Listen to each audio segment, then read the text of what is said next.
Good morning students. आज हम आपको class 10th RS Agarwal 2020-2021 new edition से chapter 3 linear equations in two variables का सॉल्यूशन बताएंगे। ये एक्सरसाइज 3A है। इसका क्वेश्चन नंबर 24 आज हम आपको बता रहे हैं।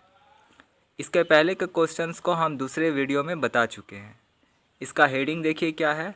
सो graphically that each of the following given system of equations has infinitely many solutions। इस क्वेश्चन में कहता है कि आप शो कीजिए ग्राफ से कि ये जो इक्वेशन दिखा रहा है ये इक्वेशन का सॉल्यूशन इनफाइनाइटली मतलब बहुत सारे उसके सॉल्यूशन हो सकते हैं। एक्स वाई के बहुत सारे वैल्यू हो सकते हैं, तो ये हमें दिखाना है। तो चलिए ये क्वेश्चन 24 को आप RS अग्रवाल के बुक से देख लीजिए। फर्स्ट इक्वेशन में आते हैं 2x + y = 6। तो 2x को हम इक्वल टू के राइट साइड लेके जाते हैं तो माइनस में आ गया। अब हम क्या करेंगे, इस पूरे इक्वेशन में x का वैल्यू ऐसा कुछ रखेंगे कि पूरी तरह से सॉल्व हो जाए। तो हम 5 रख रहे हैं, थोड़ा बड़ा है क्योंकि 5 × 2 = 10 अगर करेंगे तो ये सब्ट्रैक्ट भी होगा। तो चलिए यहाँ हम 5 रख दिए, 10 हो गया, सब्ट्रैक्ट भी हो गया यहाँ पर, तो मेरा -4 आया। अब हम 3 रखते हैं, तो 3 रखे तो 3 × 2 = 6 हो गया और 6 सब्ट्रैक्ट हो रहा है इस 6 से, यहाँ पर देखिए तो 0 आ गया मेरा। अब हम क्या करेंगे, x का वैल्यू 1 रखेंगे तो 2 × 1 = 2 हो जाएगा। अब 6 से सब्ट्रैक्ट कर दिए -2 को तो मेरा 4 आ गया। अब क्या करेंगे, यहाँ पर टेबल बना लेंगे, ठीक है। अब हम दूसरा इक्वेशन में आते हैं 6x + 3y = 18। तो यहाँ पर क्या करेंगे, 6x को इक्वल टू के राइट साइड लेके जाएंगे तो यहाँ माइनस हो जाएगा। अब 3 को हम नीचे लाते हैं तो डिवाइड हो गया। अब क्या करना है, इस पूरे सिस्टम में हम x का वैल्यू ऐसा कुछ रखेंगे कि पूरी तरह से ये कट जाए और y का वैल्यू एक इंटीजर में आए, है ना, फ्रैक्शन नहीं आना चाहिए। तो हम क्या करते हैं, x का वैल्यू 4 रखते हैं। 4 × 6 = 24, ज़्यादा बड़ा रखेंगे तो और ज़्यादा हो जाएगा, इसलिए ज़्यादा बड़ा नहीं रख रहे हैं, 4 ही रख रहे हैं। तो यहाँ 24 हो गया, 4 × 6 = 24, माइनस में है तो देखिए यहाँ y का वैल्यू क्या हो गया, यहाँ 24 तो आ गया। अब सब्ट्रैक्ट होगा तो सब्ट्रैक्ट हुआ 18 से तो 6 आ गया, -6। अब 3 से काट दिए तो हो गया -2। अब हम x का वैल्यू यहाँ पे 2 रखते हैं तो क्या हो गया, 2 × 6 = 12 हो गया, -12। अब 18 से यहाँ सब्ट्रैक्ट होगा तो 6 आया और 3 से यहाँ डिवाइड हो गया तो 2 आ गया। अब हम x का वैल्यू 0 रखते हैं तो 0 माने क्या हुआ, ये पूरा 0 हो गया। 0 से इंटू कीजिए तो 0 हो गया। अब बचा सिर्फ 18, तो 18/3, 3 से डिवाइड करेंगे 3 × 6 = 18, ठीक है। अब हम टेबल बना लिए, x और y का वैल्यू लिख लिए और x का ये सारा वैल्यू है, y का ये सारा वैल्यू है, ठीक है। अब हम एक कागज़ पे भी यहाँ देखिए लिख लिए हैं, ठीक है, ये दोनों टेबल को, क्योंकि ग्राफ हमें बनाना अभी इसका ज़रूरत है। ये रहा ग्राफ, हमने x एक्सिस y एक्सिस का लाइन खींच लिया है। यहाँ x डैश लिखा, ऊपर भी y, नीचे y डैश लिखा है। यहाँ नेगेटिव पॉजिटिव, इधर पॉजिटिव और नीचे नेगेटिव का नंबरिंग भी कर दिया है, ठीक है। अब हम लोग टेबल पे आते हैं। तो पहला टेबल देखते हैं, 5 - 4 है तो 5 पॉजिटिव है, चलिए 5 हो गया x का और y का -4 है तो -4 नीचे है यहाँ पर, ठीक है। तो ये रहा -4 और 5 का पॉइंट, ठीक है। अब हम लोग क्या करेंगे, दूसरा वाला आते हैं 3 0, तो 3 और 0, 0 माने कुछ नहीं तो यहीं पे हो गया, ये वाला पॉइंट हो गया। अब हम लोग आते हैं 1 4, तो x का 1 y का 4, यहाँ पर ये 4 है y का, तो यहाँ पर आ गए। अब इन तीनों से हम लोग एक लाइन खींच लेंगे।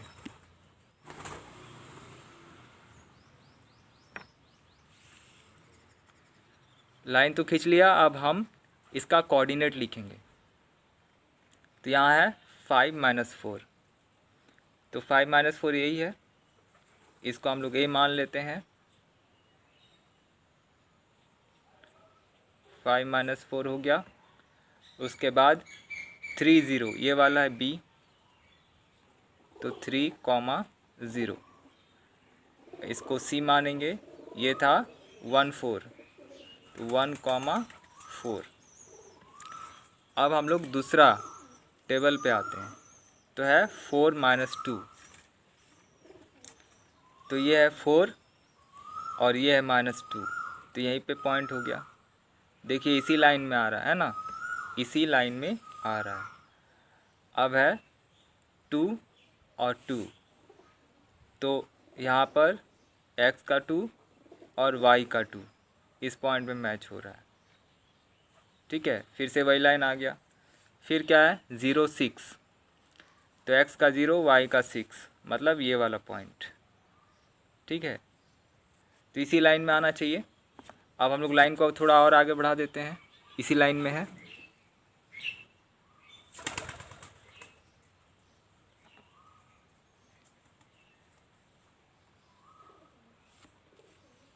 चलिए बढ़ा दिया, एरो डाल देते हैं।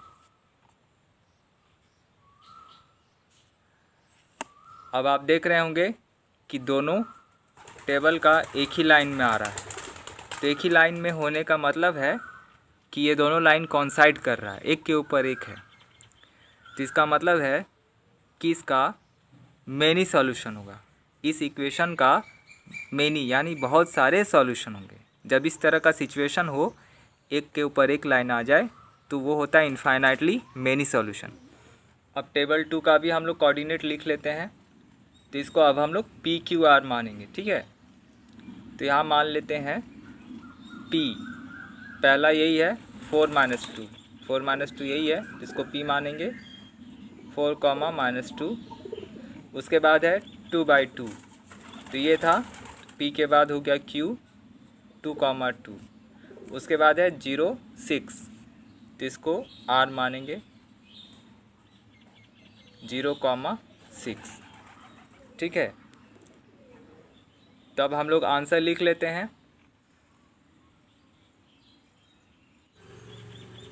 Since the two graph lines coincide, so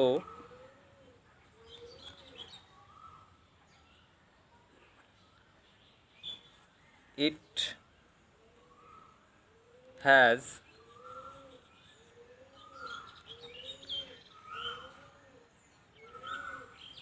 infinite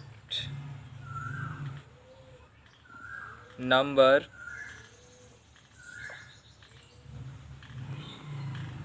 of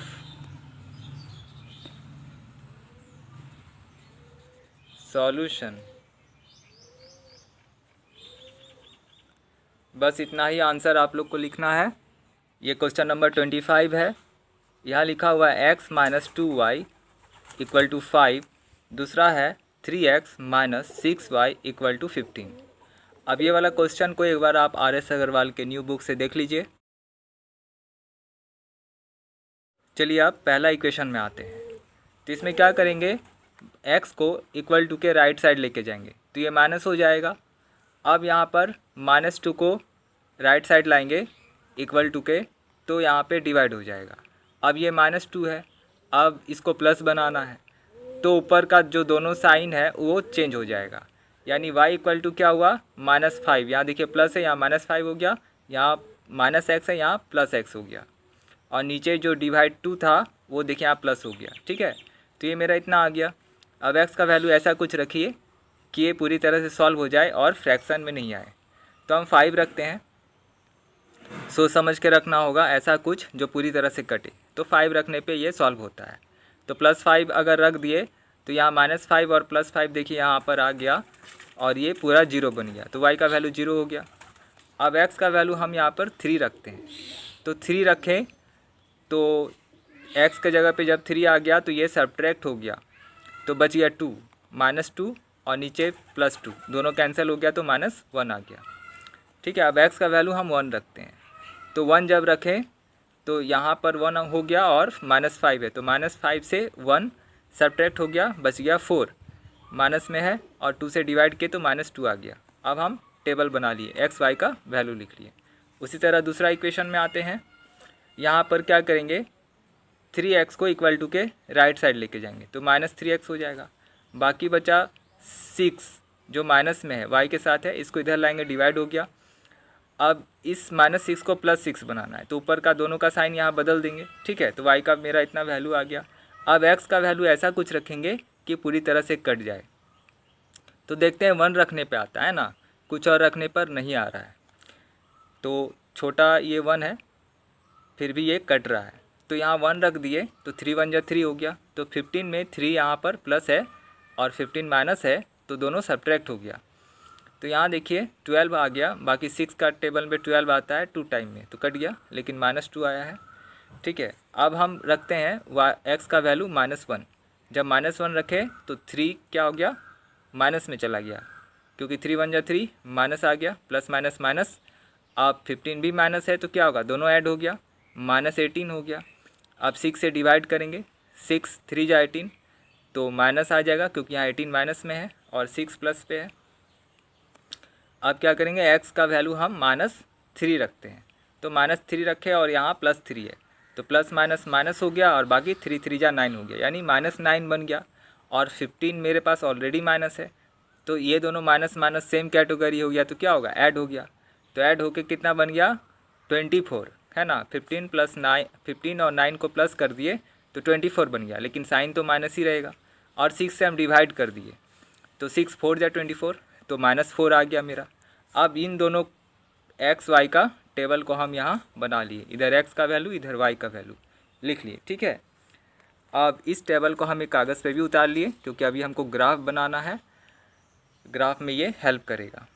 अब हम लोग ग्राफ में आते हैं, ये है x एक्सिस, ये है y एक्सिस, यहाँ x डैश लिखा है, ऊपर y, नीचे y डैश लिखा है।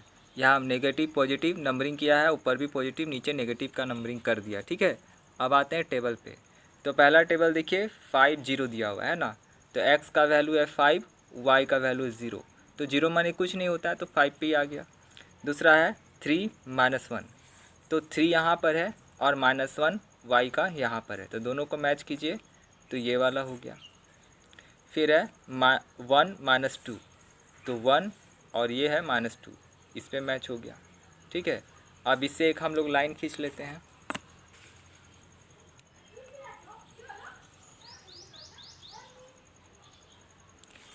लाइन खींच लिया, अब कोऑर्डिनेट लिख लेते हैं, ये सारा वैल्यू। तो सबसे पहले ये वाला था, तो इसको ए मानेंगे, a 5, 0। दूसरा है 3, तो इसको b मानेंगे, 3 -1। फिर है c, इसको मानेंगे अब 1, -2 इसका वैल्यू है, लिख लिए। अब हम लोग टेबल 2 में आते हैं, तो यहाँ देखिए 1 -2 दिया हुआ है, तो x का 1, y का -2, ये ऑलरेडी हो चुका है, इसको छोड़ देंगे। फिर दिया हुआ है -1 -3, तो यहाँ पर x का -1, y का -3, ये वाला पॉइंट है, देखिए उसी पे आ रहा है ना, इसी लाइन में आ रहा है, सेम लाइन में आ रहा है।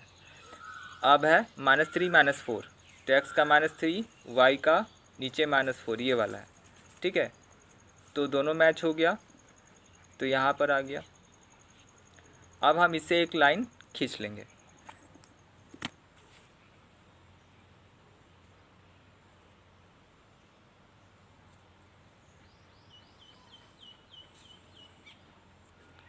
चलिए लाइन तो खींच लिया, यहाँ एरो डाल देते हैं और इधर भी एरो डाल देते हैं। ठीक है, अब इसका कोऑर्डिनेट जो बचा हुआ है वो हम लोग लिख लेंगे। तो पहला 1 -2 हो चुका है, दूसरा लिखेंगे -1 -3, ये वाला है -1 -3, तो इसको हम लोग p मान लेते हैं, -1, -3। उसके बाद इसको q मान लेंगे, -3, -4। ठीक है। अब आप देख रहे हैं कि ये दोनों जो टेबल है एक ही लाइन में आ रहा है, यानी दोनों इक्वेशन एक ही लाइन में आ रहा है। दोनों का जो लाइन बन रहा है वो एक के ऊपर एक आ गया, ठीक है ना। इसका मतलब क्या हुआ कि इसका जो सॉल्यूशन होगा, एक्स वाई का जो वैल्यू होगा वो बहुत सारा होगा। इसको हम लोग लिखेंगे इनफाइनाइटली मेनी सॉल्यूशन, ठीक है ना। तो बस इसे लिख देना है, यही हमारा आंसर हो जाएगा। तो चलिए लिख देते हैं आंसर। तो यहाँ लिखेंगे since the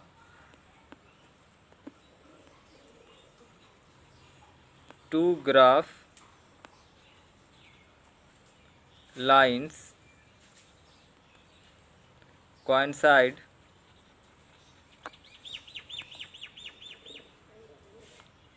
so it has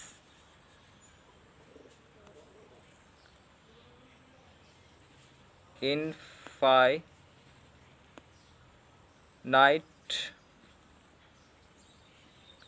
number